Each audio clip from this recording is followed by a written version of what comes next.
Hello friends, ಇವತ್ತಿನ ಈ ವಿಡಿಯೋನಲ್ಲಿ ನಿಮಗೆ ಎಪ್ಸಮ್ ಸಾಲ್ಟ್ ಬಗ್ಗೆ ತಿಳಿಸ್ತಾ ಇದ್ದೀನಿ. ಎಲ್ಲ ಗಾರ್ಡನರ್ಸ್ಗೂ ಇದರ ಉಪಯೋಗ ಆಗೇ ಆಗಿರುತ್ತೆ ಹಾಗೂ ಬಿಗಿನರ್ಸ್ಗೆ ಇದರ ಬಗ್ಗೆ ಅಷ್ಟೇ ಮೈಂಡ್ನಲ್ಲಿ ಕ್ವಶನ್ಸ್ ಕೂಡ ಬಂದಿರುತ್ತೆ.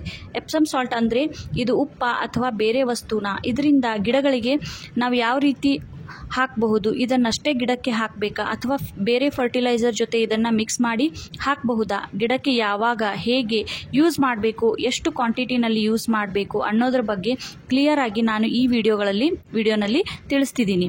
ಸ್ವಲ್ಪನೂ ಸ್ಕಿಪ್ ಮಾಡದೆ ವಿಡಿಯೋನ ಕಂಪ್ಲೀಟಾಗಿ ನೋಡಿ. ಹಾಗೂ ಚಾನಲ್ಗೆ ಹೊಸ ವ್ಯೂವರ್ ಆಗಿದ್ದರೆ ದಯವಿಟ್ಟು ಚಾನಲ್ನ ಸಬ್ಸ್ಕ್ರೈಬ್ ಮಾಡ್ಕೊಳ್ಳಿ. ಬನ್ನಿ ಹಾಗಾದರೆ ಎಪ್ಸಮ್ ಸಾಲ್ಟ್ ಅಂದರೆ ಏನು,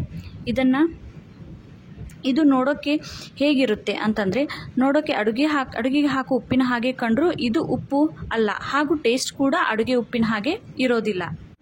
ಅಡುಗೆ ಉಪ್ಪನ್ನು ಸೋಡಿಯಂ ಕ್ಲೋರೈಡ್ ಅಂತ ಕರೆದ್ರೆ ಇದು ಮೆಗ್ನೀಷಿಯಂ ಸಲ್ಫೇಟ್. ಒಂದು ರೀತಿ ಗಿಡಗಳಿಗೆ ಬೇಕಾಗುವ ಎಲ್ಲ ಮೈಕ್ರೋನ್ಯೂಟ್ರಿಯೆಂಟ್ಸನ್ನು ಒಳಗೊಂಡಿರುವಂಥ ಉಪ್ಪು ಅಂತಾನೆ ಹೇಳ್ಬೋದು. ಇದು ನಮಗೆ ಎಲ್ಲ ಫರ್ಟಿಲೈಸರ್ ಶಾಪ್ ಹಾಗೂ ಆನ್ಲೈನ್ನಲ್ಲೂ ಸಿಗುತ್ತೆ. ಇದನ್ನು ನಾವು ಎಲ್ಲ ಪ್ಲಾಂಟ್ಸ್ಗೆ ಹಾಕಬೇಕು ಅಂತ ಬಂದಾಗ 1 ಲೀಟರ್ ನೀರಿಗೆ 1 ಸ್ಪೂನ್ನಷ್ಟು ಹಾಕಿ ಡೈಲ್ಯೂಟ್ ಮಾಡಿ ಹಾಕಬಹುದು.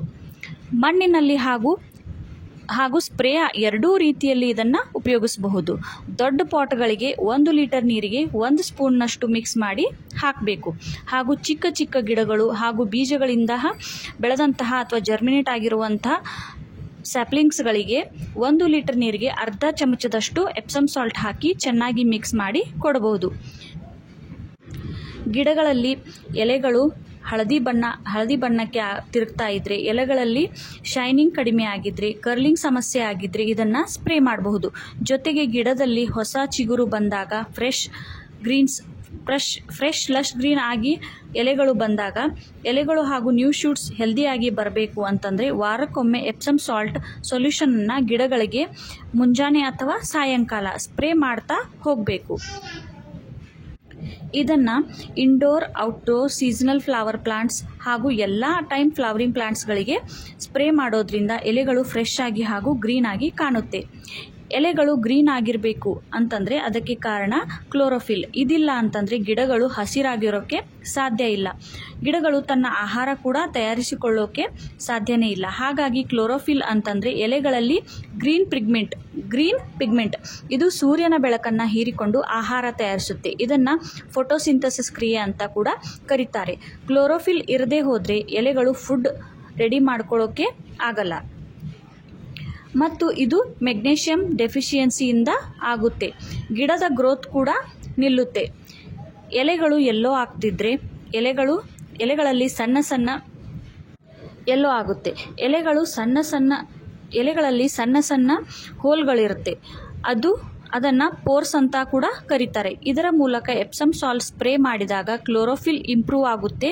ಹಾಗೂ ಎಪ್ಸಮ್ ಸಾಲ್ಟ್ ಸ್ಪ್ರೇ ಮಾಡಿದಾಗ ಗಿಡ ಡಲ್ ಆಗಿದ್ರೆ, ಲೀಫ್ ಶೈನಿ ಕಳ್ಕೊಂಡಿದ್ರೆ ಇದು ಸರಿ ಹೋಗುತ್ತೆ. ಮತ್ತು ಗಿಡ ರಿಪಾಟಿಂಗ್ ಶಾಕ್ ಕೂಡ ಆಗೋದಿಲ್ಲ.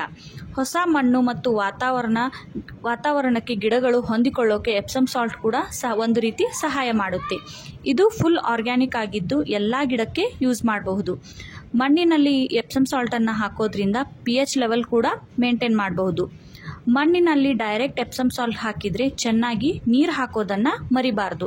ಜೊತೆಗೆ ಗಿಡಕ್ಕೆ ತುಂಬ ಒಳ್ಳೆಯದು ಅಂತ ಜಾಸ್ತಿನೂ ಯೂಸ್ ಮಾಡಬಾರ್ದು. ಇದರಿಂದ ನಾವು ಹಾಕೋ ಬೇರೆ ಗೊಬ್ಬರ ಅಥವಾ ನ್ಯೂಟ್ರಿಯೆಂಟ್ಸ್ ಇಂಬ್ಯಾಲೆನ್ಸ್ ಆಗುತ್ತೆ. ಗಿಡಕ್ಕೆ ಒಟ್ಟಾರೆಯಾಗಿ 17 ರೀತಿ ಪೋಷಕಾಂಶಗಳು ಬೇಕಾಗಿರುತ್ತೆ. ಅದರಲ್ಲಿ MgSO4 ಅಂದರೆ ಮೆಗ್ನೀಷಿಯಂ ಸಲ್ಫೇಟ್ ಕೂಡ ಒಂದು ಪ್ರಮುಖವಾದ ಪಾತ್ರವನ್ನು ವಹಿಸುತ್ತೆ. ಇದನ್ನು ಕನ್ನಡದಲ್ಲಿ ಮೈಕ್ರೋನ್ಯೂಟ್ರಿಯೆಂಟ್ಸ್ ಅಂತ ಕೂಡ ಕರೀತಾರೆ. ಅಂತಂದರೆ ಕನ್ನಡದಲ್ಲಿ ಲಘು ಪೋಷಕಾಂಶಗಳು ಅಂತ ಅರ್ಥ. ಎಲ್ಲ ರೀತಿ ಗೊಬ್ಬರ ಹಾಕಿದ್ರೂ ಗಿಡ ಚೆನ್ನಾಗಿ ಗ್ರೋತ್ ಆಗ್ತಾ ಇಲ್ಲ ಅಂತಂದರೆ ಇದನ್ನೊಂದು ಸಲ ಕೊಟ್ಟು ನೋಡಿ, ಖಂಡಿತವಾಗಿಯೂ ಒಳ್ಳೆ ರಿಸಲ್ಟ್ ಸಿಗುತ್ತೆ. ಸೊ ಈ ಎಪ್ಸಮ್ ಸಾಲ್ಟ್ ಬಗ್ಗೆ ನಾನು ಕೊಟ್ಟಿರೋ ಮಾಹಿತಿ ನಿಮಗೆ ಅರ್ಥ ಆಗಿದೆ ಅಂದ್ಕೋತೀನಿ. Thanks for watching. Happy gardening.